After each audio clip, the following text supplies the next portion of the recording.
Assalamualaikum warahmatullahi wabarakatuh. Selamat pagi, salam sejahtera buat kita semuanya. Anak-anak, apa kabar kalian? Semoga baik-baik saja dan selalu dalam keadaan sehat walafiat bersama keluarga. Baiklah anak-anak, dalam kesempatan kali ini Bapak akan memberikan materi masih berkutat di bab pertama atau bab 1 dengan versi yang berbeda, dengan harapan kalian akan memperoleh penyerapan yang berbeda, pemahaman yang berbeda ketika Bapak sampaikan materi dengan cara seperti ini. Di bab ini, Bapak akan menyampaikan materi tentang perumusan dan penetapan Pancasila sebagai dasar negara.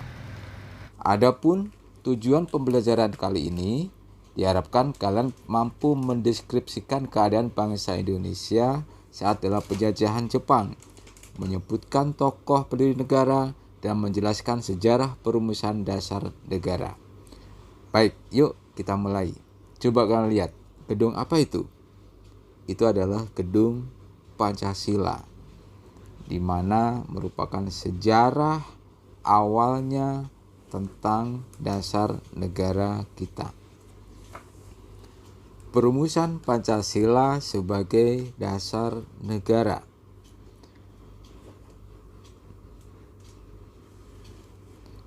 Satu, pembentukan BPUPKI.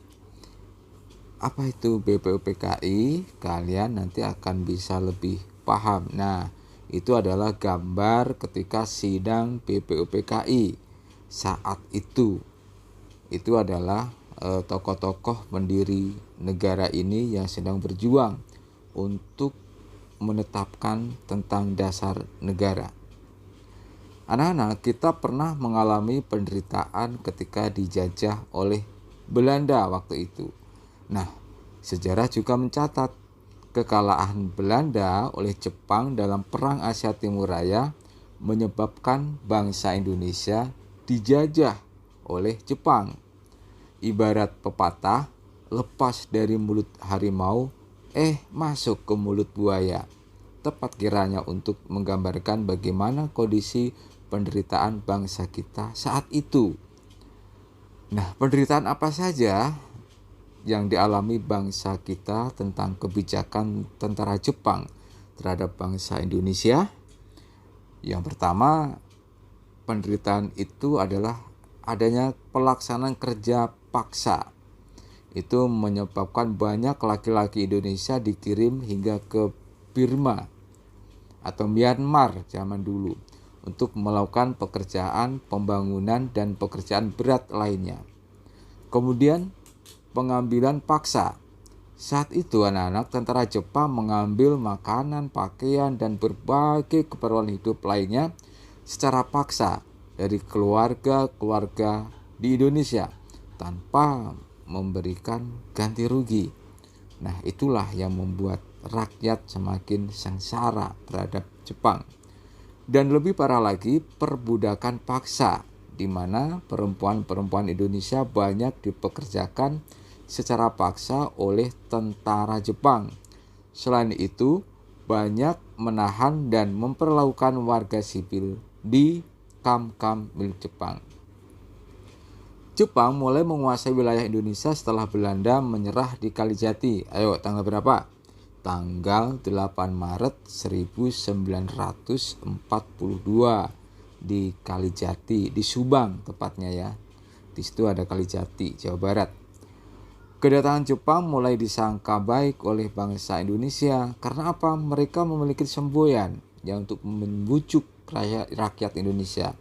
Jepang pelindung Asia, Jepang pemimpin Asia, dan Jepang cahaya Asia. Tujuannya supaya rakyat kita tertarik dan mau menerima Jepang ketika menduduki di negara kita ini. Kemenangan Jepang di Asia tidak bertahan lama.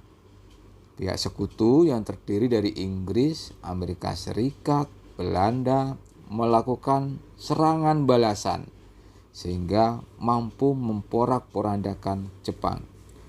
Melihat hal itu, pada peringatan pembangunan Jawa Baru tanggal 1 Maret 1945, Jepang mengumumkan pembentukan Dokuritsu Junbi Shosokai atau BPUPKI. Nah, janji itu dipenuhi pada tanggal 29 April 45. Bersamaan dengan hari ulang tahun Kaisar Hirohito, dibentuklah BPUPKI. Secara resmi, BPUPKI dilantik oleh Jepang dengan anggota berjumlah 62 orang yang terdiri atas tokoh-tokoh bangsa Indonesia dan 7 orang anggota perwakilan dari Jepang. Diketuai oleh KRT Rajiman Widyodiningrat dengan 2 wakilnya. Nah, itu adalah gambar atau foto dari Bapak KRT Rajiman Widyodiningrat.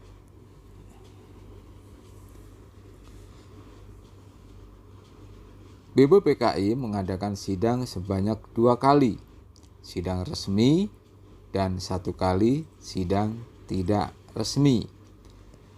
Adapun sidang resmi pertama dilaksanakan tanggal 29 Mei sampai dengan 1 Juni 1945, membahas tentang dasar negara. Sidang kedua berlangsung tanggal 10 sampai dengan 17 Juli 1945 dengan membahas rancangan Undang-Undang Dasar. Jadi ada 2, yang pertama tentang dasar negara, yang kedua rancangan UUD, berumusan dasar negara. Yuk kita lihat cara merumuskan dasar negara. Dasar negara merupakan pondasi berdirinya sebuah negara. Setiap negara harus memiliki dasar, ibarat bangunan itu memiliki pondasi. Tanpa pondasi yang kuat, tentu tidak akan berdiri dengan kokoh sebuah bangunan tersebut. Maka setiap kita melihat ada sebuah bangunan pasti didasari dengan pondasi yang kuat. Oleh karena itu, dasar negara sebagai pondasi harus disusun sekuat mungkin sebelum suatu negara tersebut berdiri. Demikian juga dasar negara Indonesia. Ketua BPUPKI Dr. KRT Rajiman Widyodiningrat pada pidato awal sidang pertama menyatakan bahwa untuk mendirikan Indonesia merdeka diperlukan suatu dasar negara. Usulan mengenai dasar Indonesia merdeka dalam sidang pertama BPUPKI secara berurutan dikemukakan oleh 1. Muhammad Yamin, 2. Supomo, dan yang ketiga siapa? Insinyur Soekarno. Masing-masing dari ketiganya memiliki usulan. Muhammad Yamin mengusulkan secara lisan 5 dasar bagi negara Indonesia merdeka, yaitu sebagai berikut 5 dasar itu. Peri kebangsaan nomor 1. 2. Peri kemanusiaan. Kemudian yang nomor 3, peri ketuhanan. Keempat, peri kerakyatan. Dan yang kelima, kesejahteraan sosial. Tidak hanya sampai di situ anak-anak, Muhammad Yamin kemudian dalam pidato sambutannya beliau mengatakan bahwa konsep mengenai dasar negara Indonesia merdeka secara tertulis kepada ketua sidang, konsep yang disampaikan berbeda dengan isi pidato sebelumnya. Apa itu konsep yang disampaikan oleh Muhammad Yamin yang berbeda dengan sebelumnya? Yaitu 1. Ketuhanan yang Maha Esa. 2. Kebangsaan Persatuan Indonesia. 3. Rasa kemanusiaan yang adil dan beradab. Keempat, kerakyatan yang dipimpin oleh hikmat kebijaksanaan dalam permusyawaratan perwakilan. Dan yang kelima, keadilan sosial bagi seluruh rakyat Indonesia. Pada tanggal 31 Mei 1945, Supomo menyampaikan pidatonya tentang dasar negara. Menurut Supomo, dasar negara Indonesia merdeka ada sebagai berikut. 1. Persatuan. 2. Kekeluargaan. 3. Keseimbangan lahir dan batin. 4. Musyawarah. Dan yang kelima adalah keadilan sosial. Itu 5 dasar yang diusulkan oleh Supomo. Sementara pada tanggal 1 Juni 1945, Insinyur Soekarno menyampaikan pidato tentang dasar negara Indonesia merdeka. Usulannya berbentuk filosofis Grand Slam atau Weltanschauung. Filosofis Grand Slam atau Weltanschauung adalah fundamen filsafat pikiran jiwa hasrat yang sedalam-dalamnya untuk di atasnya didirikan Indonesia merdeka yang kekal dan abadi. Negara Indonesia yang kekal dan abadi itu dasarnya adalah Pancasila. Itulah kata Pancasila pertama kali disebutkan oleh Insinyur Soekarno pada tanggal 1 Juni. Rumusan dasar negara yang diusulkan oleh Insinyur Soekarno adalah sebagai berikut. 1. Kebangsaan Indonesia. 2. Internasionalisme atau perikemanusiaan. 3. Mufakat atau demokrasi. 4. Kesejahteraan sosial. 5. Ketuhanan yang berkebudayaan. Nah, itu berbeda dari beberapa usulan sebelumnya. Yang pertama tadi Muhammad Yamin. Nah, itu adalah gambar dari Bapak Insinyur Soekarno yang bisa kalian lihat sejenak. Anak-anak, pada akhir masa persidangan pertama, Ketua BPUPKI membentuk panitia kecil yang bertugas untuk mengumpulkan usulan para anggota yang akan dibahas dalam masa sidang berikutnya. Panitia kecil beranggotakan 8 orang di bawah pimpinan Insinyur Soekarno dengan anggota yang terdiri atas Ki Bagus Hadikusumo, Kiai Haji Wahid Hasyim, Mr. Muhammad Yamin, kemudian Sutarjo Kartohadikusumo, dan berikutnya adalah A.A. Maramis, dan disusul kemudian oleh Otto Iskandar Dinata, dan yang terakhir adalah Dr. Andes Muhammad Hatta. Itu adalah panitia kecil untuk menampung usulan para anggota sidang. Sesudah sidang selesai, panitia kecil mengadakan rapat dengan 38 anggota BPUPKI di kantor besar Jawa Hokokai. Pertemuan tersebut membentuk lagi satu panitia kecil yang mungkin kalian tidak lupa, yaitu panitia 9, terdiri dari 9 orang yang diketuai oleh Insinyur Soekarno. Kemudian Muhammad Hatta, anggotanya Muhammad Yamin, A.A. Maramis, dan yang kelima Mr. Ahmad Subarjo mewakili golongan kebangsaan. Yang keenam adalah Kiai Haji Wahid Hasyim. Ketujuh dari 9 anggota adalah Kiai Haji Kahar Muzakir. Dan yang kedelapan Haji Agus Salim. Dan yang terakhir adalah R. Abikusno Cokro Sujoso dari golongan Islam. Itulah susunan dari panitia 9. Nah, tanggal 22 Juni 1945, panitia 9 telah mencapai satu persetujuan atau kesepakatan tentang rancangan pembukaan hukum dasar atau Undang-Undang Dasar.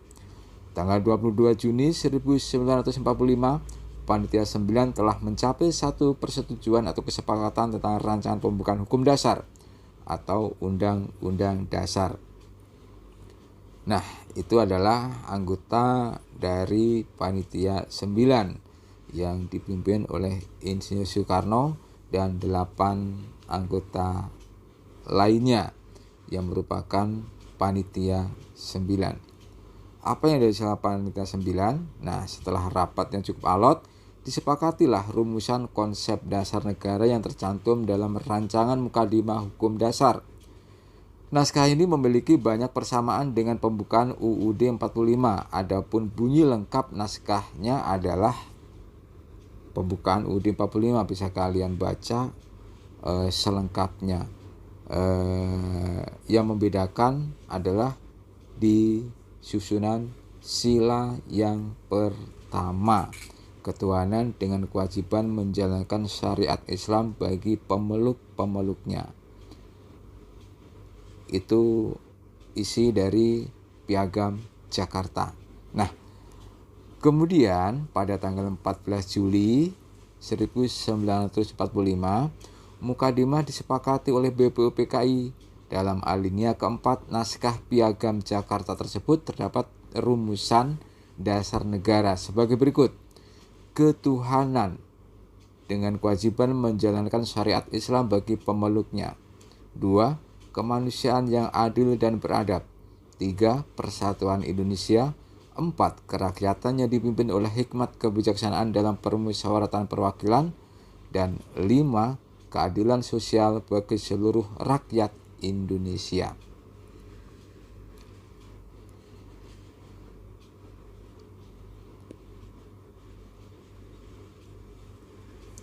Rumusan dasar negara yang tercantum dalam naskah Piagam Jakarta tersebut dalam sidang PPKI tanggal 18 Agustus 1945 mengalami perubahan.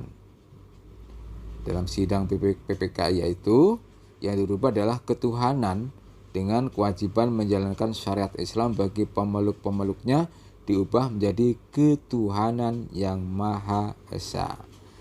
Nah, kalian sudah mengerti materinya.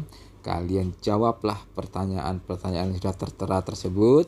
Kalian tulis di buku tulis seperti biasa, kirim ke Google Classroom. Terima kasih. Wassalamualaikum warahmatullahi wabarakatuh.